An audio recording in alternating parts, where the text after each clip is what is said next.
Hello students. तो आज हम शुरू करने वाले हैं अपना क्लास 12th का हिस्ट्री का चैप्टर नंबर 2, राजा, किसान और नगर। और इसका ये पार्ट 2 है। इससे पहले मैंने पार्ट 1 में सारा का सारा बेसिक एक्सप्लेन किया हुआ था।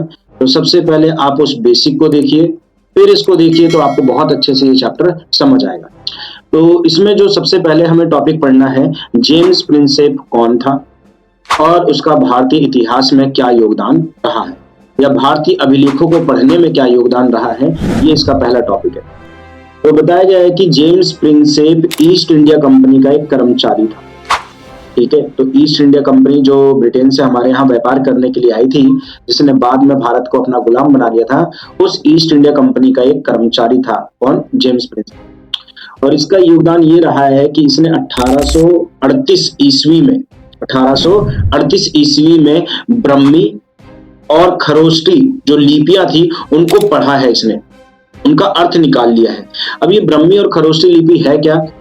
तो मैंने आपको बताया था, जो सम्राट अशोक थे, कलिंग युद्ध के बाद उनका हृदय परिवर्तित हो जाता है और हृदय परिवर्तन के बाद वो अच्छे अच्छे काम करने लग जाते हैं और अपने साम्राज्य के बारे में उन्होंने बहुत कुछ शिलालेखों पे लिखवाया था। शिलालेख का मतलब क्या होता है? जो पत्थरों पर उन्होंने लेख लिखवाए थे। और उनमें जिन भाषाओं का प्रयोग किया था, उनमें प्राकृत भाषा का प्रयोग किया गया था। और प्राकृत भाषा में उन्होंने ब्रह्मी लिपि का और खरोष्टी लिपि का क्या किया था? प्रयोग किया था। तो इन ब्रह्मी और खरोष्टी लिपियों का कोई अर्थ नहीं अभी तक निकाल पाया था, लेकिन 1838 के दशक में, 1838 में, 1838 ईस्वी में, यहाँ पे लिखा हुआ है 1830 का दशक। दशक का मतलब होता है 1830 से 1840 का पीरियड। तो इस बीच के पीरियड में इन्होंने क्या किया था? मतलब 1838 मेन डेट है, ये आपको याद रखनी है। इसमें इन्होंने ब्रह्मी और खरोष्टी लिपियों का अर्थ खोज निकाला था। वैसे जो सम्राट अशोक के अभिलेख हैं, वो भारत के उत्तर वाले हिस्से में, जो आज पाकिस्तान वाला इलाका है, उस हिस्से में अभिलेख हमें देखने को मिलते हैं। वहां पे ब्रह्मी और खरोष्टी लिपियों के तो हमें अभिलेख देखने को मिलते हैं, शिलालेख देखने को मिलते हैं। वहां पे एक और भाषा का प्रयोग किया गया था, अरमाइका भाषा का। तो वहां पे हमें उस अरमाइका भाषा में भी लिखे हुए लेख देखने को मिलते हैं। लेकिन जो जेम्स प्रिंसेप थे, उन्होंने ब्रह्मी और खरोष्टी लिपियों का अर्थ खोज निकाला था, जिससे इतिहास को जानने में हमें बहुत मदद मिलती है। इस वजह से इनका बहुत ही योगदान रहा। तो ये लिखा हुआ है, जेम्स प्रिंसेप को ही ब्रह्मी और खरोष्टी लिपियों का को पढ़ने का श्रेय जाता है। और जब जेम्स प्रिंसेप ने पढ़ा उसको, मतलब जो लेख लिखे हुए थे उनको पढ़ा, तो उन्हें ज्यादातर अभिलेखों में और ज्यादातर सिक्कों में क्या देखने को मिलता है? प्रियदर्शी। प्रियदर्शी राजा का नाम क्या देखने को मिलता है? प्रियदर्शी। प्रियदर्शी का मतलब होता है सुंदर मुख वाला, सुंदर चेहरे वाला, नाम देखने को मिलता है। और ज्यादातर अभिलेखों में उन्हें राजा का नाम क्या देखने को मिलता है? अशोक देखने को मिलता है। और कहा जाता है, उन अभिलेखों को पढ़कर उन्होंने जो अर्थ बताए, उससे भारतीय इतिहास को एक नई दिशा मिलती है और भारतीय इतिहास को बहुत ही बेहतर तरीके से समझने में एक मदद मिलती है। इसीलिए जेम्स प्रिंसेप का बहुत ही बड़ा योगदान रहा है। तो मैं दिखा देता हूँ आपको कैसी लिपियां या कैसे शिलालेख देखने को मिलते हैं। ये आपकी बुक में चित्र भी बना हुआ है, ये देखिए। ये इस टाइप के लेख लिखे हुए देखने को मिलते हैं। ये कौन सी लिपि में है? ये ब्रह्मी लिपि के में लिखे गए हैं। और इनका अर्थ जब जेम्स प्रिंसेप ने निकाला, तो ये देखिए, ये अर्थ भी लिखा हुआ है। ये देखिए, ऐसे जो टी टाइप का अक्षर बना हुआ है उसका मतलब का है, और ये डी टाइप का जो अक्षर बना हुआ है वो चा है। तो ये यहाँ पे ये ब्रह्मी और खरोष्टी लिपियां हैं, ये ब्रह्मी और खरोष्टी लिपियां हैं, और ये उनका अर्थ निकाला गया था। तो इस तरीके से उन्होंने अर्थ निकाला, जिससे भारतीय इतिहास को समझने में बहुत ही ज्यादा हमें मदद मिलती है।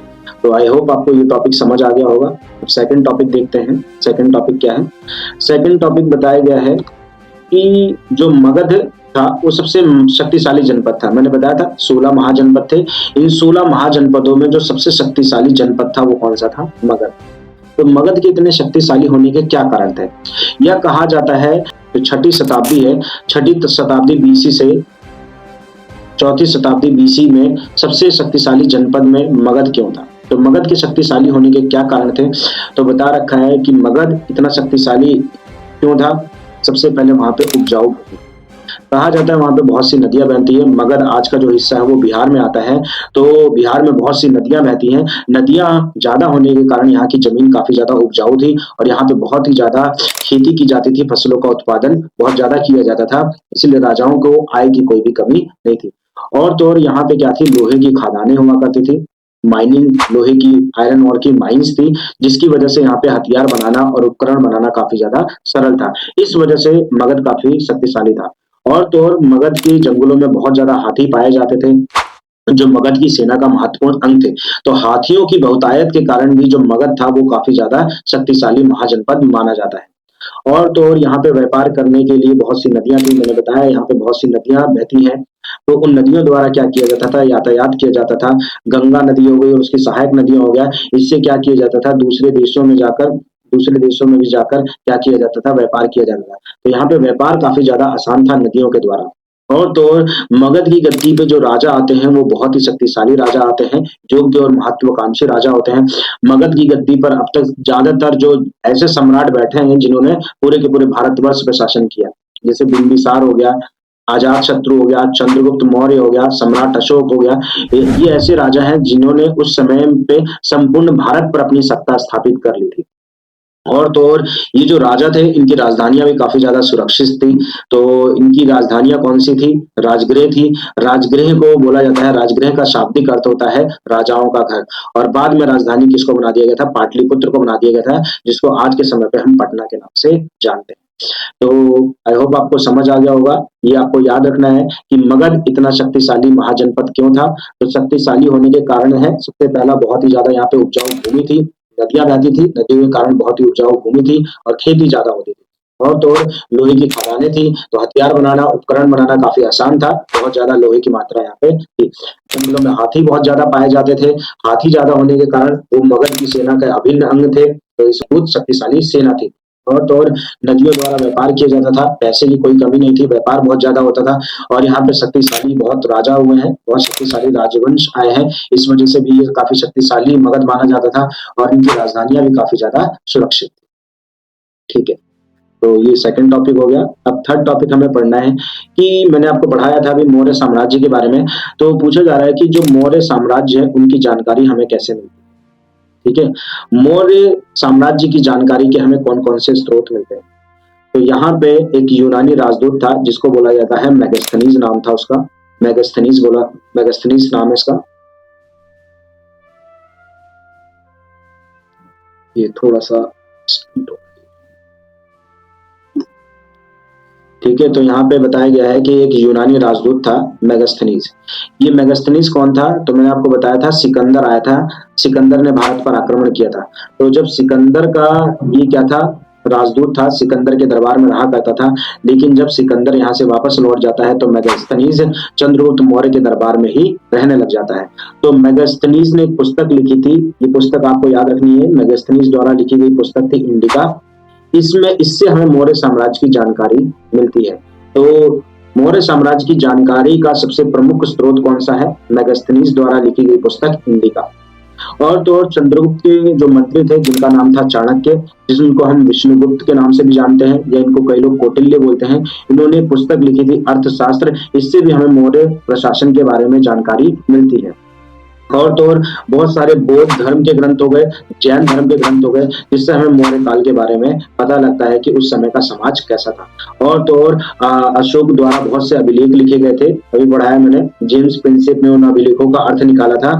तो अशोक के द्वारा जो अभिलेख लिखे गए थे उसके द्वारा भी हमें मौर्य साम्राज्य की जानकारी मिलती है। और आहत सिक्कों द्वारा भी, अब ये आहत सिक्के क्या होते हैं, तो ऐसे सिक्के जिनके ऊपर कुछ ना कुछ प्रिंट किया होता है, जिनके ऊपर कुछ ना कुछ छपा होता है, ऐसे सिक्कों को बोला जाता है आहत सिक्के। तो ऐसे सिक्कों द्वारा भी हमें मौर्य साम्राज्य की जानकारी मिलती है। ठीक है, तो अब हम आगे बढ़ चलते हैं। अगला हमारा टॉपिक है कि जो मौर्य वंश आया था उन्होंने काफी समय तक भारत पर शासन किया, ऑलमोस्ट 150 वर्षों तक उन्होंने क्या किया था, भारत पर शासन किया था। तो मौर्य प्रशासन इतना इंपॉर्टेंट क्यों माना जाता है, आखिर मौर्य प्रशासन किस टाइप का था, उनका एडमिनिस्ट्रेशन सिस्टम, प्रशासनिक व्यवस्था कैसे थी, कि वो कैसे इतने पूरे भारतवर्ष पर शासन कर पा रहे थे, तो उनका प्रशासनिक व्यवस्था कैसी थी, ये इस टॉपिक में हमें समझना है। तो बताया गया है कि जो मौर्य साम्राज्य था, मौर्य साम्राज्य के समय पे उनके 5 प्रमुख केंद्र थे। कितने केंद्र थे, 5 प्रमुख केंद्र थे, जिससे वो पूरे भारतवर्ष पर नियंत्रण करके रखते थे। सबसे पहला राजधानी पाटलिपुत्र थी, जहां पे राजा रहा करते थे। बाकी तक्षशिला हो गया, उज्जैन हो गया, तौसाली हो गया, सुवर्णगिरी हो गया, ये इनके महत्वपूर्ण शहर थे, जहां से ये पूरे भारत पर नियंत्रण करके रखते थे। ये आप मैप में भी देख सकते हैं। ये देखिए, ये रहा मैप में, सबसे पहला ये रहा पाटलिपुत्र। यहाँ पे तो हमेशा राजा रहा करते थे, तो मतलब इस पूरे इलाके पे राजा का कंट्रोल हुआ करता था। ठीक है, फिर उसके बाद राजा ने मतलब शासन व्यवस्था को बेहतर बनाने के लिए और भी कई क्षेत्रों को बना रखा था। जैसे ये एक क्षेत्र है, तो सबसे पहले ये पाटलिपुत्र हो गया, ये तौशाली हो गया। यहाँ से बहुत ज्यादा व्यापार होता था, मतलब दूसरे देशों में व्यापार होता था, इसलिए इसको कंट्रोल करके रख रखा था। सुवर्णगिरी हो गया, ये कर्नाटक में है। सुवर्णगिरी का मतलब होता है सोने का पहाड़। ठीक है, और ये कर्नाटक में है। यहाँ से बहुत ज्यादा इनको प्रॉफिट होता था, व्यापार का केंद्र माना गया है ये। और उज्जैन हो गया, ये उज्जैन हो गया, तक्षशिला हो गया, यहाँ से सेंट्रल एशिया में व्यापार किया जाता था। तो ये जो 5 क्षेत्र हैं, इन 5 क्षेत्रों के माध्यम से ये संपूर्ण भारत पर क्या करते थे, मौर्य राजा, मौर्य वंश के जितने भी राजा हुए हैं, वो पूरे भारत को ऐसे कंट्रोल करके रखते थे। ये पूरा का पूरा मौर्यन एम्पायर है, मतलब पूरा का पूरा मौर्य साम्राज्य है कि मौर्य मौर्य साम्राज्य इतना बड़ा था। और इस तरीके से इतने बड़े साम्राज्य पर पूरा का पूरा ये लोग नियंत्रण करके रखते थे। तो यही बातें यहाँ पे लिखी हुई है। उसके बाद बता रखा है कि यहाँ पे तक्षशिला और उज्जैन महत्वपूर्ण व्यापार के केंद्र पे थे। बता दिया मैंने, तक्षशिला और उज्जैन व्यापार होता यहाँ था। सुवर्णगिरी में, कर्नाटक में है, सोने की खदानें थी, तो सोना आराम प्राप्त होता था, जिससे इनको पैसे की कोई भी कमी नहीं थी। और तो और बताया गया है यहाँ पे एक जगह से दूसरी जगह जाने के लिए नदी मार्गों का प्रयोग किया जाता था। मौर्य साम्राज्य में सबसे ज्यादा भूमि का तो प्रयोग किया जाता था, लेकिन उसके साथ ही साथ व्यापार के लिए और एक जगह से दूसरी जगह जाने के लिए नदियों का बहुत ज्यादा प्रयोग किया जाता था। और तो और देखिए, इनके जो मार्ग थे सुरक्षित थे, मतलब मार्ग काफी लंबे लंबे होते थे, इसीलिए सुरक्षित थे। हर जगह ठहरने के लिए सराय बनी होती थी, मतलब होटल बने होते थे, खाने पीने के लिए होती थी, हर जगह पे कुएं बने होते थे। और तो और बता रखा है इनकी जो सड़कें होती थी, इनकी सड़कों पर हर जगह मतलब थोड़ी थोड़ी दूरी पे कुएं बने हुए थे और पेड़ लगे हुए थे, जिससे आराम से लोग यात्राएं कर सकते थे और उन्हें कोई दिक्कत नहीं होती थी। तो यात्रियों की सुरक्षा का विशेष प्रबंध कर दिया गया था, होटल सराय बनी हुई थी, तो बहुत ही अच्छा व्यवस्था माना गया था इन मौर्य साम्राज्य का। और इन सारी व्यवस्था को बनाने वाले कौन थे, चाणक्य, कौटिल्य थे। और बताया गया, देखो इनके पास सेना बहुत बड़ी थी, तो इनकी सेना को संभालने के लिए एक कमेटी बनाई गई थी, और उसको एक कमेटी थी और उसको 6 भागों में बांटा गया था। इनके पास 6 लाख पैदल सैनिक थे। कितने? 6 लाख पैदल सैनिक थे। 30,000 घुड़सवार हुआ करते थे, 9,000 हाथी हुआ करते थे, और 8,000 क्या होते थे, रथ होते थे। और तो और इनके पास उस समय क्या थी, नौसेना थी। तो मतलब पूरी तरीके से ये साम्राज्य मजबूत था और काफी विशालकाय साम्राज्य था। इतने बड़े साम्राज्य से लड़ना किसी और राजा की बस की बात नहीं थी, तो काफी ज्यादा सुरक्षित इनका साम्राज्य हुआ करता था। और तो और गौतम बुद्ध ने जब बौद्ध धर्म को अपना लिया था, तो उन्होंने धम्म महामंताओं की नियुक्ति की। अब ये धम्म महामंता क्या होते हैं, मतलब ये धम्म महामंता का मतलब होता है कुछ लोगों की नियुक्ति की थी जो अच्छी अच्छी बातें क्या करते थे, फैलाते थे। तो सम्राट अशोक ने देश में एकता बनाए रखने के लिए, अखंडता बनाए रखने के लिए, और जो जनता है उनके जीवन को सुधारने के लिए कुछ नेताओं की नियुक्ति की थी, कुछ अच्छे लोगों की नियुक्ति की थी, जो अच्छी अच्छी बातें लोगों को क्या करते थे, बताते थे। और तो और यहाँ पे पूरे प्रशासन को संभालने के लिए बहुत सारे अधिकारियों की नियुक्ति की गई थी। जैसे कर अधिकारी था, जो कर वसूलने जाएगा। भूमि मापन अधिकारी को नियुक्त किया गया था, जो भूमि नापेगा और भूमि नाप के बताएगा कितना टैक्स होगा। और तो और कहा जाता था न्याय विधान, यहाँ पे मतलब दंड विधान काफी ज्यादा कठोर था। दंड विधान कठोर होने का मतलब गलतियां होने पर सजा लोगों को दी जाती थी, और राजा क्या करता था, न्याय करता था। ठीक है, और अलग अलग गांव में, अलग अलग शहरों में अलग अलग न्यायालय बने हुए थे, जहां पे इन्होंने न्यायाधीशों की नियुक्ति की थी, जो लोगों को क्या देते थे, न्याय देने का काम करते थे। और लोगों से यहाँ पे टैक्स भी लिया जाता था, उनकी उपज का 1/4 या छठा भाग टैक्स के रूप में लिया जाता था। ठीक है, तो ये टैक्स व्यवस्था भी थी, यहाँ पे लोगों से टैक्स लिया जाता था उनकी उपज का, और लोग खुशी से टैक्स देते थे, क्योंकि साम्राज्य इनका बहुत ही ज्यादा अच्छा। अभी हमने ऊपर पढ़ा धम्म महामंता क्या होते हैं, तो इसी के बारे में पढ़ते हैं हम। तो धम्म क्या है? धम्म का मतलब कोई धर्म नहीं है। धम्म का मतलब कोई धर्म नहीं है, बल्कि नैतिक नियमों मतलब अच्छे अच्छे नियम है इसमें, और अच्छी बातों का संग्रहण है, जिसको अगर कोई भी पालन करता था तो उसका जीवन क्या हो जाता था, अच्छा हो जाता था। तो अशोक का जो धम्म था, धम्म का मतलब कोई धर्म नहीं था, बल्कि अच्छी अच्छी बातें थी। अब वो क्या क्या अच्छी बातें थी, तो ये हमें भी फॉलो करना चाहिए, हमें भी अपने जीवन में इनको अपनाना चाहिए। जैसे बड़ों का आदर करना चाहिए हमें। ठीक है, सन्यासी हो गए, साधु हो गए, उनके प्रति हमें उदार रहना चाहिए। सन्यासी और साधुओं के प्रति हमें उदारता रखनी चाहिए, मतलब उनको दान दक्षिणा देते रहना चाहिए। अगर हमसे कोई छोटा है, सेवक है या दास है, उसके प्रति हमें उदार रहना चाहिए। और तो और दूसरे धर्मों का और परंपराओं का हमें आदर करना चाहिए। हमेशा हमेशा सत्य बोलना चाहिए, मीठा बोलना चाहिए। ठीक है, तो ये अच्छी अच्छी बातें थी और अशोक ने इसका प्रचार करने के लिए मतलब बौद्ध धर्म को अपना लिया था। तो इन सब का अच्छी अच्छी बातों का प्रचार करने के लिए उन्होंने कुछ नेताओं की नियुक्ति की थी जिनको धम्म महामंता कहते हैं। तो धम्म महामंताओं की नियुक्ति की थी ताकि लोग इन अच्छी अच्छी बातों को सीख सके और इन अच्छी बातों को अमल कर सके। और तो और उन्होंने क्या किया, इस धम्म का प्रचार करने के लिए, इस धम्म का प्रचार करने के लिए, ठीक है, उन्होंने क्या किया, बड़े अभिलेख लिखे। अभिलेख बताया था, जो पत्थरों पर या चट्टानों पर जो लेख लिखे जाते हैं उन्हें बोला जाता है अभिलेख। इंग्लिश में इसको बोला जाता है ईपीग्राफी। तो इन्होंने ईपीग्राफी लिखी, मतलब अभिलेखों पर लिखवाए, पत्थरों पर लिखवाया ताकि जनता उसे पढ़े और उन बातों पर अमल कर सके। और तो और इन्होंने अपने पुत्र महेंद्र को और अपनी पुत्री संघमित्रा को श्रीलंका भेजा था बौद्ध धर्म का प्रचार करने के लिए और अच्छी अच्छी बातें सिखाने के लिए। तो हमारे देश से ही बौद्ध धर्म दूसरे देशों में फैला है और हम बौद्ध धर्म को बोलते जा रहे हैं, ठीक है, और दूसरे देशों का ये राष्ट्रीय धर्म भी बन चुका है। ठीक है, तो आई होप आपको ये समझ आ गया होगा। अब हम सिक्स टॉपिक देखते हैं। सिक्स टॉपिक छोटा सा टॉपिक है कि मेगास्थनीज ने जो अपनी पुस्तक है ना इंडिका, उसमें ये लिखा हुआ है कि मौर्य साम्राज्य की जो सेना थी उसको किस प्रकार संभाला जाता था। तो मौर्य साम्राज्य की सेना को संभालने के लिए कैसी व्यवस्था की गई थी, ये टॉपिक है आपका टॉपिक नंबर 6। तो टॉपिक नंबर 6 में बता रखा है कि मेगास्थनीज जब अपनी पुस्तक में लिखता है इंडिका में कि मौर्य साम्राज्य की सेना काफी विशालकाय थी और इस सेना को संभालने के लिए एक समिति को बनाया गया था, एक पूरी की पूरी कमेटी थी और उस कमेटी को 6 भागों में बांटा गया था। तो एक समिति थी और 6 उप समितियां थी जो मौर्य साम्राज्य की सेना को संभालती थी। जैसे पहली जो कमेटी थी वो नौसेना को संभालती थी।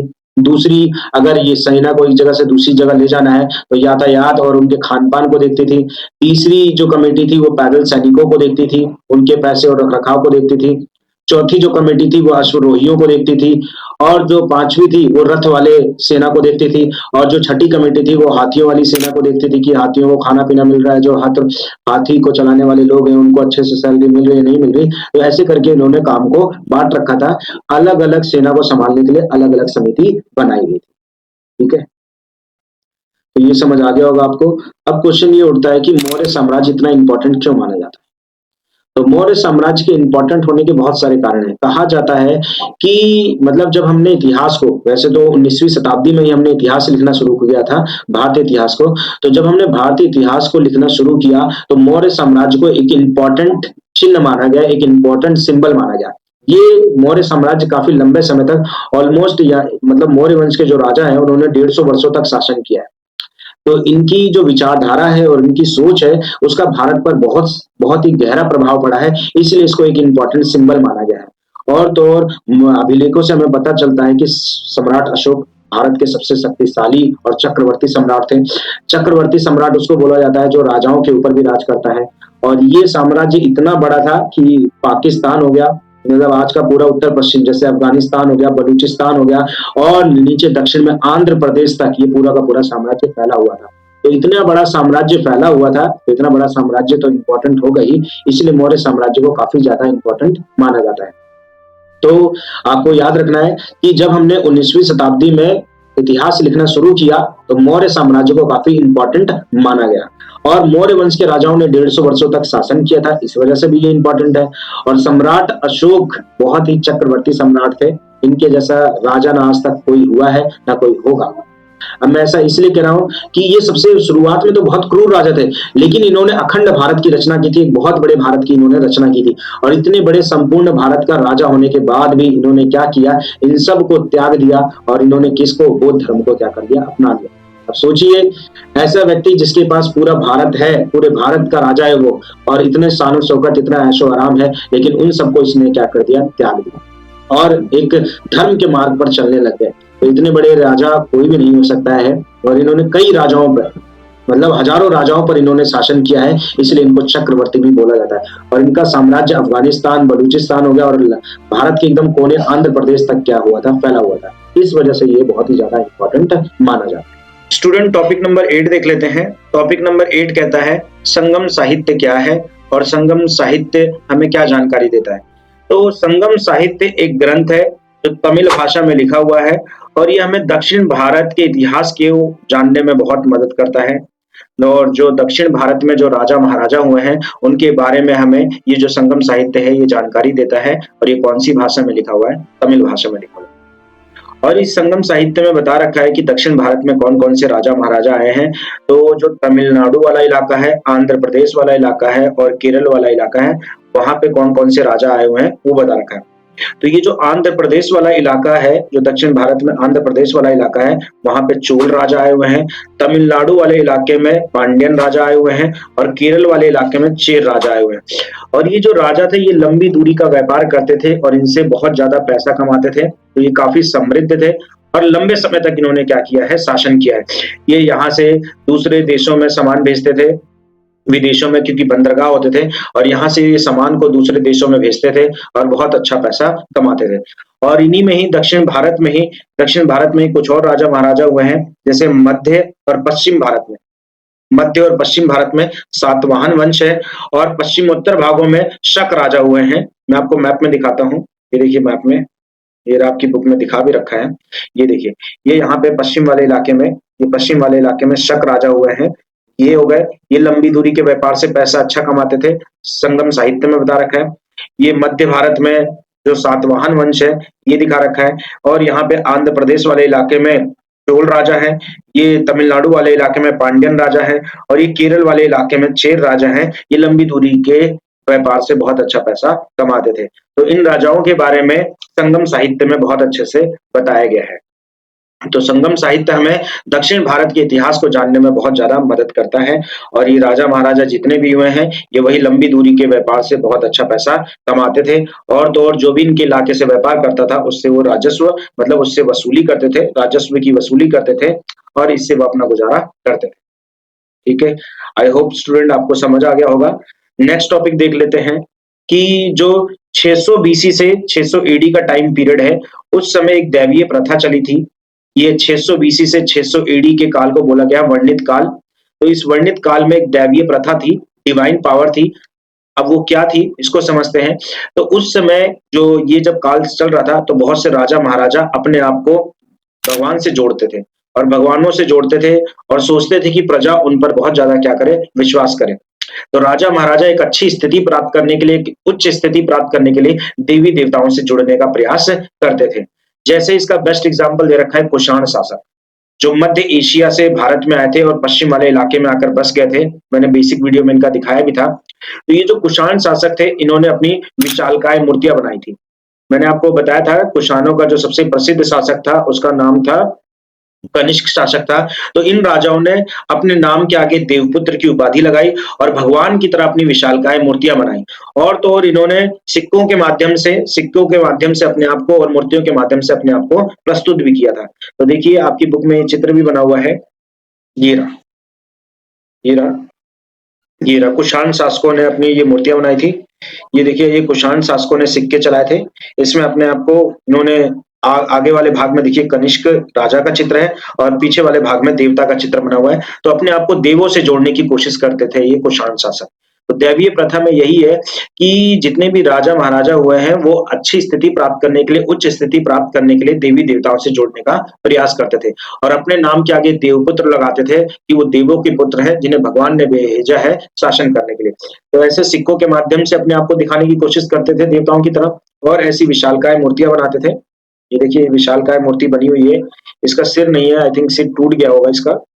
ठीक है, तो ये राजा थे जो अपने आप को मतलब भगवान की तरह अपनी मूर्तियां, बड़ी बड़ी मूर्तियां बनवाते थे और इस तरीके से अपने आप को प्रस्तुत करते थे। ये पूरा बहुत बड़ा मूर्ति है, ये देखिए इतनी बड़ी मूर्ति है। ठीक है, तो ये वर्णित काल में दैवीय प्रथा आपको समझ आ गया होगा। हाँ, दैवीय प्रथा आपको समझ आ गया होगा। अब नेक्स्ट टॉपिक तक बढ़ चलते हैं, नेक्स्ट टॉपिक की तरफ। नेक्स्ट टॉपिक देखते हैं स्टूडेंट्स। नेक्स्ट टॉपिक है अपना टॉपिक नंबर 10 है। इसमें ये बताया गया है कि जो वर्णित काल था, वर्णित काल में खेती करने के तरीके में क्या क्या परिवर्तन आए थे। ठीक है जी, तो वर्णित काल मैंने बता दिया है जो 600 बीसी से 600 एडी का टाइम पीरियड है। इस समय खेती करने के तरीके में भी बहुत ज्यादा परिवर्तन आया था और जो देहाती इलाके थे उनमें भी बहुत ज्यादा परिवर्तन आया था। तो क्या क्या परिवर्तन आया था? तो सबसे पहले पुराने समय से जो किसान थे वो लकड़ी के हलों का प्रयोग करते थे। लेकिन जब 600 बीसी का टाइम पीरियड आता है तो खेती करने के तरीके में सबसे पहला परिवर्तन ये आता है कि किसानों ने उपज को बढ़ाने के लिए लोहे के भारी नोक वाले हलों का प्रयोग करना शुरू कर दिया था, जो जमीन को अच्छी प्रकार से खोद देता था, जिससे मिट्टी की जो सही उपजाऊपन है उसका प्रयोग किया जाता था। तो लोहे के फाल वाले हलों का प्रयोग बहुत ज़्यादा होने लग गया था और जिन इलाकों में पानी बहुत ज़्यादा था, वहाँ पे धान की रोपाई की जाने लग गई। जैसे गंगा और कावेरी नदी है, इनमें हलों का प्रयोग गंगा और कावेरी नदी के आसपास का जो इलाका है, वहाँ पे हलों का प्रयोग करना शुरू हो गया था। ठीक है। और तो और जिन इलाकों में पानी बहुत ज़्यादा होता था, वहाँ पे धान की रोपाई की गई और उपज को बढ़ाया गया। तो लोहे के फाल वाले हलों के प्रयोग से उपज में वृद्धि होती है, मतलब अनाज उगाना बहुत ज़्यादा बढ़ जाता है और जिन इलाकों में पानी था, वहाँ पे धान की रोपाई की जाती है, इससे फसलों की उपज में बहुत ज़्यादा वृद्धि होती है। और तो और जिन इलाकों में सिंचाई के साधन नहीं थे, वहाँ पे गाँव के लोगों ने मिल-जुल कर कुएँ बनाए थे, तालाब बनाए थे, नहरें बनाई थी और सिंचाई व्यवस्थाओं को विकसित किया था। इससे खेती में बहुत ज़्यादा खुशहाली आती है और तो और नए-नए नगरों का विकास होता है। नगरों का विकास तो होता है, देहाती इलाकों का विकास तो होता है, लेकिन साथ ही साथ उनमें अमीरी-गरीबी का अंतर भी बहुत ज़्यादा देखने को मिलता है। तो जो कहा जाता है कि जो खेती का प्रभाव है, वो समान रूप से नहीं था। खेती करने वाले जो लोग थे, वो आपस में उसमें विभिन्नताएँ थी, वो आपस में ही क्या हुए थे, कई मामलों में मतलब कई चीज़ों में वो बँटे हुए थे आपस में, मतलब आपस में उनमें विभिन्नताएँ हमें देखने को मिलती हैं। तो यहाँ पे अलग-अलग लोगों के लिए अलग-अलग शब्दों का प्रयोग किया जाता था। जैसे पाली भाषा में जो गृहपति होता था, गृहपति मतलब घर का स्वामी। गृहपति शब्द किसके लिए प्रयोग किया जाता था? छोटे किसानों के लिए और जमींदारों के लिए प्रयोग किया जाता था। और तो और जैसे ये शब्द हो गए, ये कुछ हमें वर्ड मीनिंग देखने को मिलती है, जैसे वेल्लार हो गए, वेल्लार बड़े जमींदारों के लिए प्रयोग किया जाता था। उलूबर किसको बोला जाता था? हलवाहा होते थे, जो हल चलाने वाले लोग होते थे, इनको निम्न समझा जाता था। अड़ी-माई जो दास लोग थे, उनके लिए प्रयोग किया जाता था। खेती से उपज में वृद्धि तो होती है, लेकिन इसका लाभ समान नहीं था। इससे अमीरी-गरीबी का अंतर भी हमें यहाँ पे बहुत ज़्यादा देखने को मिलता है। तो आई होप आपको ये समझ आ गया होगा। नेक्स्ट टॉपिक देखते हैं, अग्रहार भूमि क्या है? वेरी इंपॉर्टेंट क्वेश्चन है, एग्जाम में काफी बार ये क्वेश्चन आया हुआ है। अग्रहार भूमि क्या होती है? तो अग्रहार भूमि उस भूमि को कहा जाता है, उस भूभाग को कहा जाता है जो राजाओं द्वारा ब्राह्मणों को दान में दिया जाता है। जैसे ब्राह्मणों ने पूजा पाठ करवाया होगा, तो राजाओं द्वारा उनको कुछ जमीनें दान में दी जाती थी, उस भूमि को बोला जाता था अग्रहार भूमि। और जो अग्रहार भूमि जिन ब्राह्मणों को मिलती थी, उन्हें बहुत सारी रियायतें मिलती थी, छूट मिलती थी। अब क्या-क्या छूट मिलती थी? सबसे पहले अग्रहार भूमि वाले गाँव से कोई भी कर वसूला नहीं जाएगा, ठीक है? और तो और ब्राह्मण लोग खुद वहाँ के लोगों से कर वसूलेंगे, राजा के कोई भी अधिकारी उस ज़मीन से कोई भी कर नहीं वसूलेगा। और तो और उनको क्या-क्या छूट दी जाती थी, जैसे अग्रहार भूमि वाले गाँव में सैनिक प्रवेश नहीं कर सकते थे, बिना उस ब्राह्मण के परमिशन के। और तो और अगर कोई सैनिक या कोई दौरे पे कोई शासक आया है, राजा आया है, तो भी उस इलाके में जानवर की खाल नहीं माँग सकता था, कोयला नहीं माँग सकता था और तो और खाने-पीने की चीज़ें भी उस गाँव से नहीं वसूल कर सकता था, अगर कोई राजा का कोई व्यक्ति उस गाँव में प्रवेश किया है। तो ये सारी छूट मिलती थी। तो वेरी इंपॉर्टेंट क्वेश्चन है, आपको याद रखना है। तो अग्रहार भूमि क्या होती है? वह भूमि जो राजाओं द्वारा ब्राह्मणों को दान में दी जाती है। और राजा इन भूमि से कर नहीं वसूलता था। कर कौन वसूलेगा? वो ब्राह्मण वहाँ के लोगों से कर वसूलेगा और इस गाँव में मतलब जो अग्रहार भूमि वाला गाँव है, उस गाँव में सैनिक प्रवेश नहीं कर सकते थे। और कोई भी शासकीय अधिकारी मतलब राजा के द्वारा कोई भी अधिकारी भेजा गया हो, वो भी उसके अंदर प्रवेश नहीं कर सकता। ना ही वो वहाँ से कोयला, लकड़ी और अपने जानवरों के लिए खाने-पीने का सामान, दूध, फल ये सब भी नहीं ले सकता था। तो इस पार्ट में इतना ही करते हैं, बाकी देखेंगे नेक्स्ट पार्ट में।